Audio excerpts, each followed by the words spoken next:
नमस्कार श्रोते हो, दीपक रेगे कथाकथन चॅनलवर तुम्हा सगळ्यांचं मनापासून स्वागत.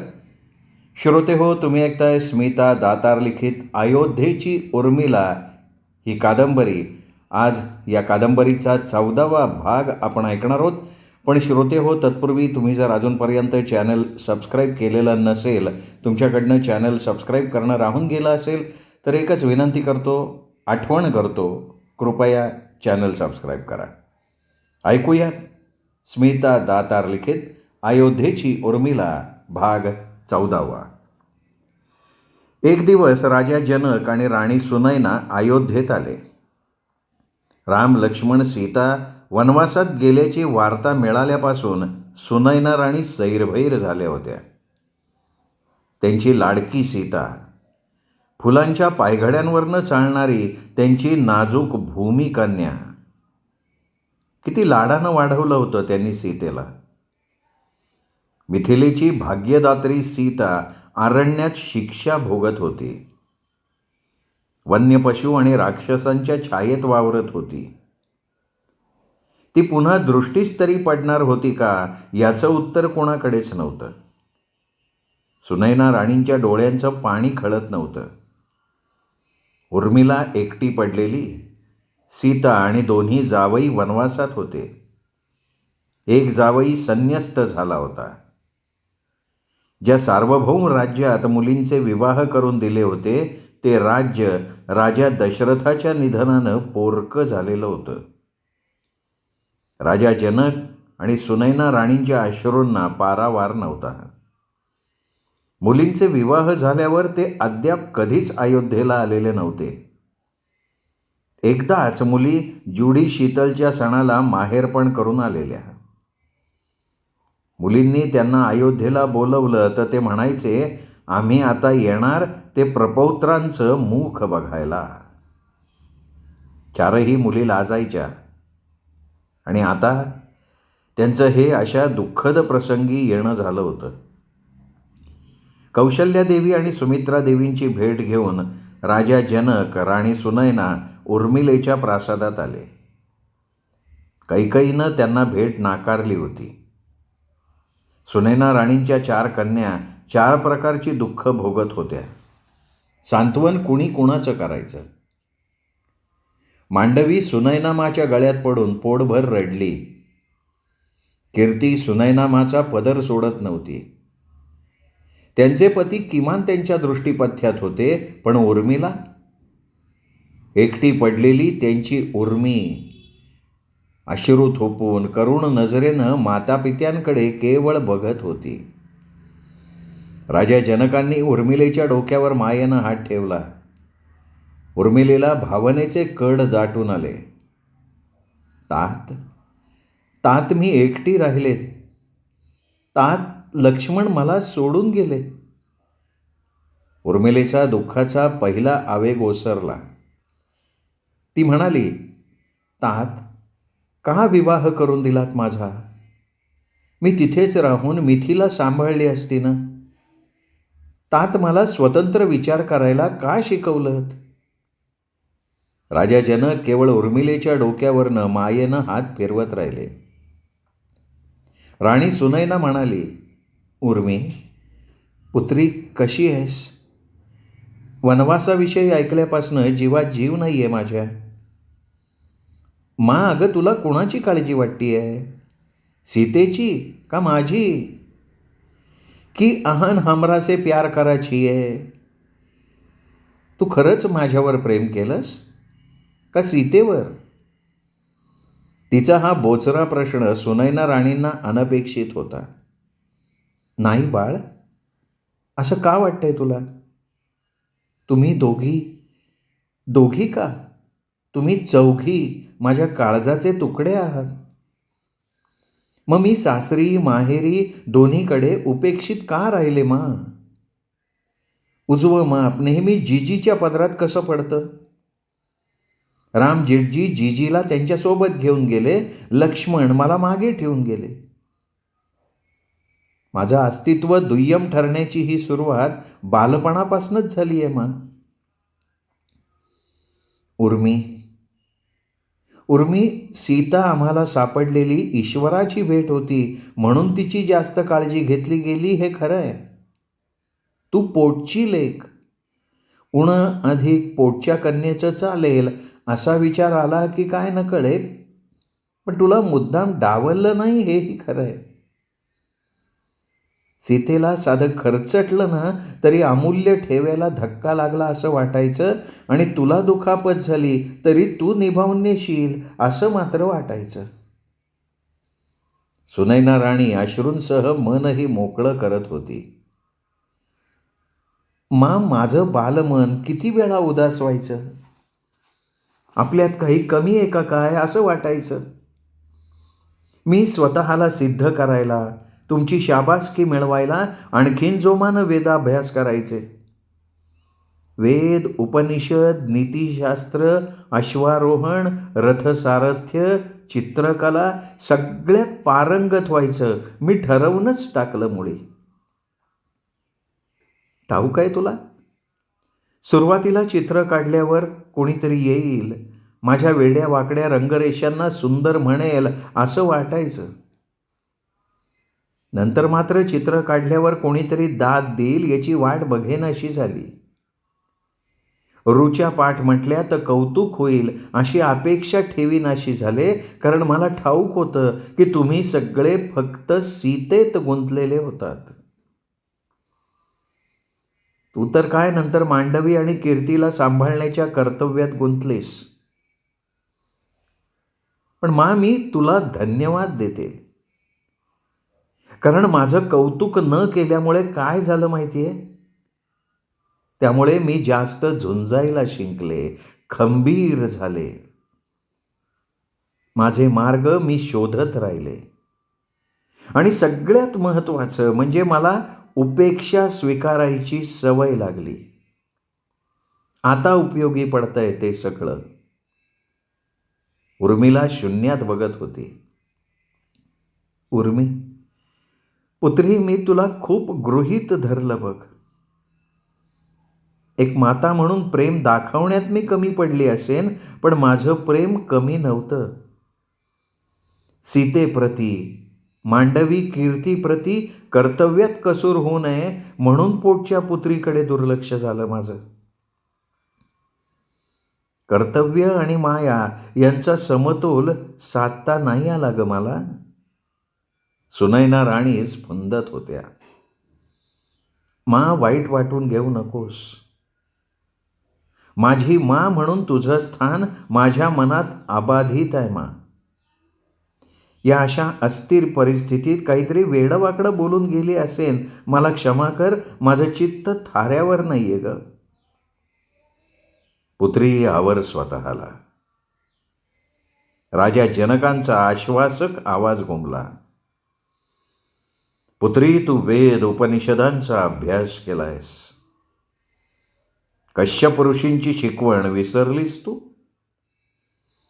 भीषा साद वातः पवते, भीषो देती सूर्यः, भीषा साद अग्निश्च इंद्रश्च, मृत्युः धावती पंचमैती. ईश्वराच्या भयानं वारा वाहतो, सूर्य उदय होतो, त्याच्या भयानंच वारा, सूर्य, इंद्र, अग्नी हे 4 आणि 5वा मृत्यू धावतो. हे सारं जग ईश्वरी सत्तेनं चालतं. सृष्टी ईश्वर त्याच्या मर्जीनं चालवतो, पण तो कृपाळू आहे. त्याचं कौशल्य आपल्याला कळत नाही. बाळ, तो सगळं ठीक करेल. राजा जनक त्यांच्या गंभीर आवाजात बोलले. पण तात, माझं नक्की काय चुकलं? हे भोग माझ्या वाट्याला का? उर्मिला मुसमुसत होती. जनकराजांच्या बोलण्यानं ती भूतकाळ विसरायचा प्रयत्न करत होती, पण मध्येच विचारांच्या मासोळ्या एक सूर मारून वर यायच्या. जनक म्हणाले, हाच प्रश्न मी एकदा याज्ञवल्क ऋषींना विचारला होता की मीच का. दुर्दैव आड येतं तेव्हा माझ्याच बाबतीत का हे घडतं असा प्रश्न पडतो. ते काय म्हणाले माहिती आहे? मी हा देहाच्या आश्रयानं राहणारा एक शत्रू आहे. मी हा देहाचा अहंकार आहे.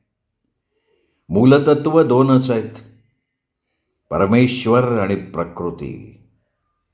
कोहम तो मी आणि सोहम तो आत्मा मी आहे. आत्मा हे परिपूर्ण स्वरूप आहे, निर्गुण आहे. मीपणामुळे वासना निर्माण होतात. जीव भौतिक वस्तूंना बांधला जातो. बंधनाने तो स्वातंत्र्य हिरावून बसतो. जीवाला जडत्व येतं, त्याची शक्ती क्षीण होते. मीपणामुळे संशय निर्माण होतो, स्नेह लुप्त होतो, परस्पर सामंजस्य आणि ऐक्य दूर होतं. मीपणामुळे अहंकार येतो. मीपणाचा त्याग करण्यासाठी विवेक हवा, अलिप्तपणा हवा, समाधान हवं. आपण देह नसून ब्रह्मस्वरूप आहोत हे कळतं तेव्हा त्या मीपणापासनं सुटका होते. आपण देह आहोत ही भावना जोपर्यंत होते तोपर्यंत साधनांची गरज लागते. देहाचं स्मरणच उरत नाही, ती विदेही अवस्था म्हणजे मीपणाचा त्याग. आणि तो एकदा केला की मीच का हा प्रश्न पडत नाही. राजा जनकांचा चेहरा विलक्षण शांत होता. जनक राजांना विदेह उपाधी होती. छांदोग्य उपनिषदात काय सांगितलंय आठव बाळ. तात जनकांचा मृदू स्वर उर्मिलेच्या मनावरच्या जखमांवर फुंकर घालत होता. नानातु विद्या च अविद्या यदेव विद्यया करोति तदेव वीर्यवतरम भवति. विद्या, अविद्या किंवा ज्ञान, अज्ञान दोन्ही भिन्न आहेत. जो जाणतेपणानं, ज्ञानानं युक्त कर्म करतो त्याचं कर्म सामर्थ्यवान होतं. ऋषी नेहमीच सांगतात, आपल्या जीवनात भाग्य निर्माण करणं आपल्या हातात आहे. जाणतेपणानं कर्म करून आपल्या गुणांचा विकास केला तर भाग्य मागे लागतं. याच्या उलट अवगुणी माणूस करंटा असतो. प्रपंचात काय किंवा परमार्थात काय, माणसानं जाणतेपणी वागावं म्हणजे त्याचं जीवन सर्व बाजूंनी धन्य होतं. तू जाणती आहेस पुत्री, गुणी आहेस, कर्म करत राहा, भाग्य आपोआप येईल. तात तात किती सोपं करून समजावलंत. उर्मी पुत्री, त्यात माझं काही कौशल्य नाही. गुरु याज्ञवल्क्य ऋषींकडनं केलेली ज्ञानप्राप्ती आहे ही. परमार्थी माणसानं सदैव इंद्रियांना ताब्यात ठेवलं पाहिजे. आळस आणि निद्रा यापासून दूर असलं पाहिजे. या गुणांनी युक्त माणूस परमार्थ करता करता संत समागमात राहिला तर त्याची बुद्धी सूक्ष्म होते, एकाग्रता वाढते, तो स्वस्वरूपाशी एकरूप होतो. स्वतःला विसरून दुसऱ्यांसाठी जगून बघ. अवघड आहे पण अशक्य नाही. पुत्री, मनानं शांत हो, अंतर्मुख हो, सहनशील हो, क्षमाशील हो. तुझ्याशी संवाद कर तर गोष्टी सुलभ होतील.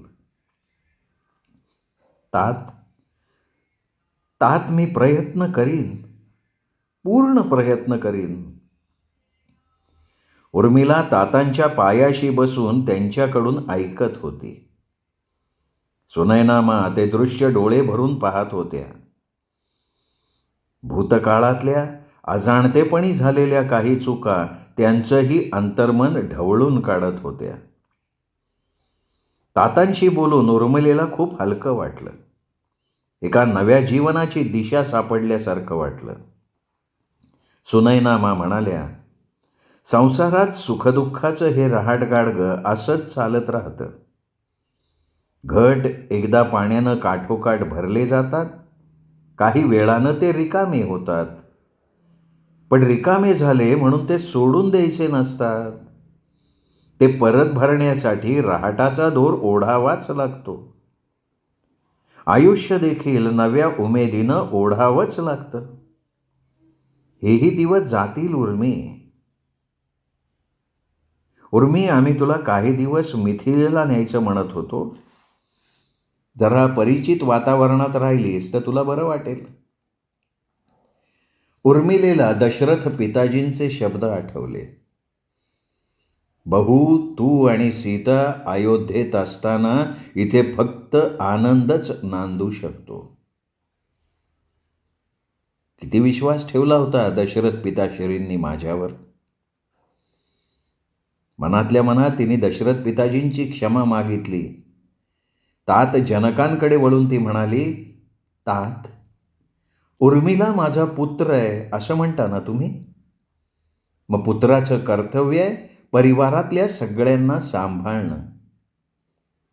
मला या घराला सावरावं लागेल. आपण यावं पिताजी. मी नंतर कधीतरी आपल्या भेटीसाठी मिथिलेला येईन. आज नाही. आज इथे माझी जास्त गरज आहे. हम ठीक छी. तिनं मातापित्यांचा चरणस्पर्श केला. राजा जनकांना उर्मिलेचा अभिमान वाटला. त्यांचा निरोप घ्यायला मांडवी आणि कीर्ती आल्या. मांडवी भरताविषयी पुन्हा एकदा तक्रार करू लागली. उर्मिलेने तिची समजूत काढली. मांडवी, तुला भरत भेटतोय, दिसतोय, तुझ्याशी बोलतोय तरी यातच समाधान मान. हेही दिवस जातील अशी आशा ठेव. तुमच्या दोघांमधले चांगले दिवस आठव. मांडवी, हे चारही भाऊ घट्ट बांधलेले आहेत, अयोध्येशी जोडलेले आहेत. त्यांच्या पत्नींनी आता भविष्याकडे वाटचाल करायला हवी. प्राप्त परिस्थितीत समाधान मानलं पाहिजे. जे करायची ताही मे खुशी टाकू. जनकतातांनी स्नेह भरल्या नजरेनं उर्मिलेकडे पाहिलं. तिच्या डोळ्यातली निर्धाराची चमक त्यांना सुखावून गेली. मातापित्याच्या त्या भेटीनं उर्मिलेच्या मनातलं प्रश्नांचं वादळ थोडं शांत झालं होतं. राजा जनक आणि सुनैना राणी निघाले. विरहानं उर्मिलेला छळलं होतं, परंतु तिच्यावर उपकारही केले होते. विरहानं तिला विवेक शिकवला होता. अयोध्येत फक्त मी नाही, माझा संसार आहे. हा संसार, माझा परिवार, माझी अयोध्या आहे. मला दुसऱ्यांसाठी जगायचं आहे, मला अयोध्येसाठी जगायचं आहे याची जाणीव करून दिली होती. उर्मिलेनं ओढणी सावरली. हळूहळू चालत ती तिच्या चित्रांच्या पटाजवळ गेली. रंगात कुंचला बुडवला. रामराज्याभिषेकाच्या चित्रातल्या रामाच्या कपाळावर तिने तो कुंचला टेकवला. हळूहळू पण ठामपणे रंगाचे फटकारे मारत उर्मिला तिच्या रंगात रंग भरायला लागली. समजूतदार व्हायचं ठरवलेल्या उर्मिलेनं दुसऱ्या दिवशी पहाटे स्नान करून मंदिरात जायचं ठरवलं. खूप दिवसांनी तिने आकाशाच्या निळ्या रंगाचं वस्त्र नेसायला काढलं. तिच्या चित्रांच्या पटावरचे रंग हळूहळू तिला जीवनात भरायचे होते. आरशासमोर उभं राहून ती कटिवस्त्र नेसत होती. हलके हलके एक एक निरी काढताना तिचं लक्ष समोर ठेवलेल्या दशरथ पिताजींनी दिलेल्या शालीवर पडलं. पटकन कटिवस्त्र नेसून ऊर्ध्व वस्त्र पांघरून तिने डोक्यावर पदर घेतला. ती शाल भक्तिभावानं बाहेर काढली, कपाळाला टेकवली, दशरथ पिताजींचं स्मरण केलं, शालीला नमस्कार केला. कानात तिने एका सराच्या एकावली घातल्या. हातात शंखवलय जलवलय अडकवून गळ्यात एकच सराची अपवर्तिका घातली. पायात सूक्ष्म नाद करणाऱ्या किंकिणी घातल्या. मान दिलेल्या सोन्याच्या सिंदूर पुटिकेतला सिंदूर तिने भांगात भरला. लाल चुटुक कुंकू कपाळावरच्या मेणावर दाबलं. केसात चुडामणी होताच. बेलानं तिच्या केसांचा केशपाश घातला, त्यावर गगनजाईची फुलं खोचली. आज खूप दिवसांनी काही अलंकार उर्मिलेनं घातलेले होते. एकदा तिने आरशात बघितलं. थोडी ताजी हवा श्वासात भरून घ्यायला ती महालाच्या गवाक्षात आली. पलीकडच्या आंब्याच्या झाडावर वसंतातलं यौवन उतरलं होतं. आंब्याच्या पेरापेरात भरलेला गच्च मोहर सुगंधाची दारू उधळत होता. यावर्षी आम्रवृक्षांवर भरघोस मोहर आला होता. त्या हलक्या हिरव्या पिवळ्या रंगाच्या मोहरात लक्षावधी लहान लहान फुलं होती.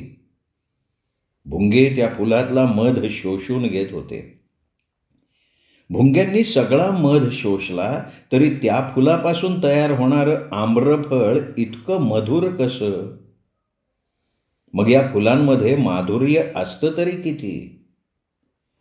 प्रत्येकाजवळ इतकं संचित असतं का की वाटून झालं तरी कितीतरी उरतं? आंब्याचा हिरवा रंग आणि केशरी रंग दोन्ही रसरशीत उजळ. मग या फुलांचा रंग इतका फिका कसा? निसर्गाला इतकं सुंदर फळ देणाऱ्या या फुलांना काही कोणी राजेपद देत नाही. त्यांना पूजेसाठी वाहत नाहीत किंवा त्यांना कौतुकानं केसातही माळत नाहीत. तरीही मधाचे कुंभ काठोकाठ भरलेली ही फुलं आपलं काम करतच राहतात. त्यांचं कौतुक करायला कोकिळ फक्त या फुलांसाठीच गात असावा. कोकिळ कावळ्याच्या घरात जन्म घेतो म्हणून उपेक्षितांचं दुःख जाणतो का? एक उपेक्षित दुसऱ्या उपेक्षिताला अधिक चांगलं समजून घेत असावा. एवढ्यात कोकिळेनं कुहू कुहू साद घातली आणि उर्मिलेची तंद्री भंग पावली. तिने कपाळावरच्या बटा सावरल्या. केशपाशावरची टोकदार केशसूचिका चाचपली. अधोवस्त्राच्या निऱ्या नीट केल्या. एकदा पुन्हा आरशात बघितलं. धनूनं उर्मिलेतल्या या लहानशा बदलाची नोंद घेतली. उर्मिला नेहमीच आपल्या प्रसाधनाविषयी जागरूक असायची. गेले काही दिवस मात्र ती पूर्वीची उर्मिला हरवली होती. आज बटा सावरणारी उर्मिला बघून धनूसुद्धा हरखली. उर्मिलेनं घटिका पात्राकडे बघितलं. पूर्वान्नाचे 2 प्रहर उलटून गेले होते. तिने मंदिरात जाऊन पूजा केली. गौरीशी तिने मनोमन संवाद साधला. देवी, मला हा एकटेपणा निभावण्याची शक्ती दे. अयोध्येसाठी माझ्या माणसांसाठी झटण्याची मला बुद्धी दे. या देवी सर्वभूतेषु मातृरूपेण संस्थिता नमस्तस्यै नमस्तस्यै नमस्तस्यै नमो नमः. तिचा आवडता पोपट झाडावरनं उडून तिच्या खांद्यावर येऊन बसला. तिने त्याच्या अंगावरनं हळूवार हात फिरवला. तो उडून गेला. तिने घंटानाद केला आणि ती मंदिरातून निघाली. तिच्या चालण्यात आत्मविश्वास होता. वाटेत भेटलेले दास दासी थोडे आश्चर्यानं पण लवून नमस्कार करत होते. कौशल्यामांच्या औषधाची वेळ झाली होती. त्या दिवसापासून लक्षात ठेवून उर्मिला त्यांना औषध देऊ लागली. सुरखी कौशल्या राणींची विश्वासू दासी होती. रामजेठजींच्या जन्माच्या आधीपासूनच ती त्यांच्यासोबत होती. कालच सुरखी उर्मिलाकडे येऊन सांगून गेली होती की कौशल्या राणी मात्रा घेत नाहीत, कोणाचंच ऐकत नाहीत. सुमित्रा राणींना घालून पाडून बोलतात.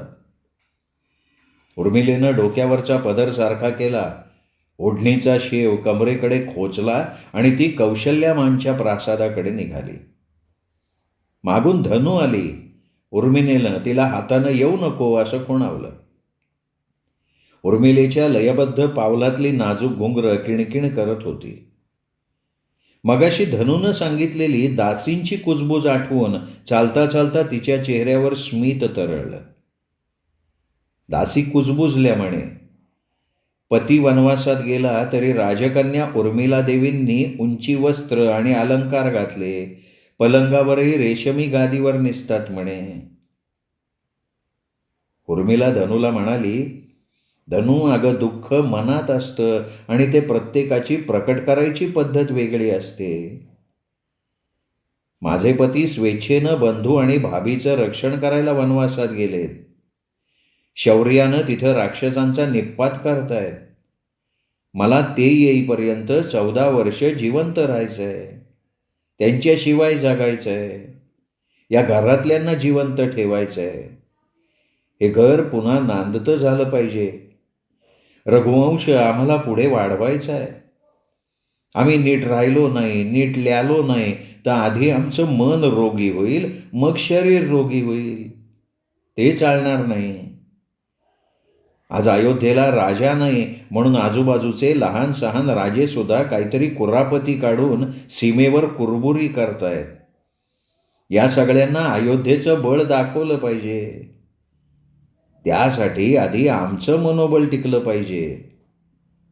स्त्री लहानपणापासूनच तर वस्त्र आणि अलंकार घालते, कर्णफुलं बांगड्या घालते, कुंकुमतिलक तर परकरी मुली पण करतात. पती जवळ नाहीत म्हणून ते का बरं सोडायचं?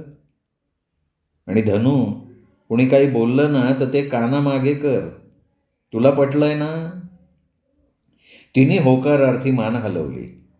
उर्मिला हसून म्हणाली, छान, मजा. उद्या गंगा प्रकट दिन आहे. भगीरथ पितामहांनी गंगा पृथ्वीवर आणली, त्याचा उत्सव अयोध्या वर्षानुवर्ष साजरा करते. यावर्षी मोठा उत्सव असणार नाही, पण गंगापूजन झालंच पाहिजे. आपली सरयू नदी गंगेतूनच तर जन्माला आली आहे. मांडवी देवी आणि कीर्ती देवींना निरोप पाठवा. सुमंत्रांना सांग, अयोध्येतल्या प्रजाजनांना वर्दी द्या. धनू उर्मिलेच्या त्या करारी रूपाकडे पाहतच राहिली. आत्ता सुद्धा तो संवाद आठवतच उर्मिला कौशल्यामांच्या वाड्यात शिरली. सुनं बैठकीचं दालन ओलांडून त्यांच्या शयनगृहाचा जाळीदार दरवाजा तिने हलकेच ढकलला. मंचकावर पडून त्या दासीशी वाद घालत होत्या. सध्या मांची दिनचर्या केवळ त्यांच्या प्रासादातलं पूजास्थान ते मंचक एवढीच राहिली होती. मुळातच देहानं पृथू असणाऱ्या कौसल्या राणी अजूनच स्थूल झाल्या होत्या. केस गेल्या महिनाभरात दुपटीनं शुभ्र झाले होते. डोळ्यांखाली फुगीरपणा आला होता. कपाळ सुरकुत्यांचं जाळं झालं होतं. त्यांच्या हालचाली संथ झाल्या होत्या. नुकतंच राजवैद्यांनी त्यांची प्रकृती आणि नाडी परीक्षा करून प्रमेहाचं निदान केलं होतं.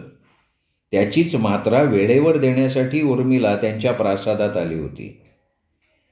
मांच्या प्रासादाबाहेर सुद्धा एक आम्रवृक्ष होता, तोही डवरून आला होता. त्याची दखल कोणी घेवो किंवा न घेवो, तो मधुर फळं देणारच होता. उर्मिलेनं त्या आम्रवृक्षाकडे बघून मंद स्मित केलं. राजवैद्यांनी दिलेली मात्रा तिने तुळशी रसात उगाळली, सुवर्ण पात्रात घेतली. मा, रामजेठजी येईपर्यंत प्रमेह बरा झाला पाहिजे बरं का, असं म्हणून तिने बळेच त्यांना ती मात्रा चाटवली. सुरखीच्या डोळ्यातले धन्यवादाचे भाव टिपत उर्मिला उठली. मला नाही बरं व्हायचं, मला कसलीच इच्छा नाही आहे. आधी महाराज आणि आता माझा राम. त्या पुन्हा मुसमुसायला लागल्या. कौशल्यामा, त्या कटू आठवणी सारख्या सारख्या उगाळून आपण स्वतःला त्रास करून घेताय. राम जेठजी पिताजींचा शब्द राखायला वनवासात गेलेत ना. रघुकुळाची रीत राखायलाच ते गेले. मग आपण असा त्रागा करून कसं चालेल? उर्मिला त्यांची समजूत घालायचा प्रयत्न करत होती. बहू, तू जा इथून. माझा राम, माझी सीता मला आता कधीच भेटणार नाहीत. मी अन्न सोडून प्राणत्याग करीन. कौशल्या राणी उर्मिलेकडे बघायलाही तयार नव्हत्या. आपण अन्नत्याग केला तर पिताजींच्या आत्म्याला क्लेश नाही का होणार? रामजेठजी पराक्रमी आहेत. ते सुखरूप परत येतील. मी आता आपल्याला मात्रा दिली आहे. गरम गरम युष करायला सांगितलं होतं. घेताय ना थोडं? दासीच्या हातातला चांदीचा वाडगा आपल्या हातात घेऊन उर्मिला बळेबळेच कौशल्यामांना भरवायला लागली. उर्मिला, हे दिखाऊ प्रेम नकोय मला. जा तू.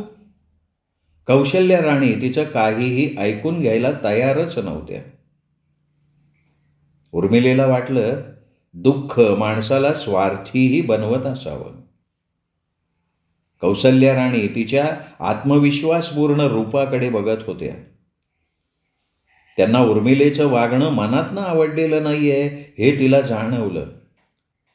त्यांनी उर्मिलेची चौकशी केली नव्हती. त्यांनी लक्ष्मणाची आठवणही काढली नव्हती.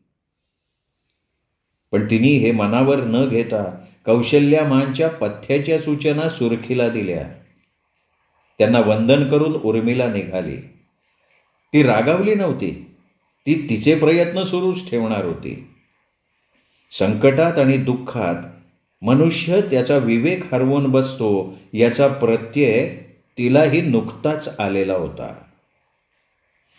श्रोतेहो, अयोध्येची उर्मिला या स्मिता दातार लिखित कादंबरीचा हा आजचा भाग इथेच संपला. पुढचा भाग ऐकण्यासाठी उद्या भेटूयात दीपक रेगे कथाकथन चॅनलवर. नमस्कार श्रोतेहो.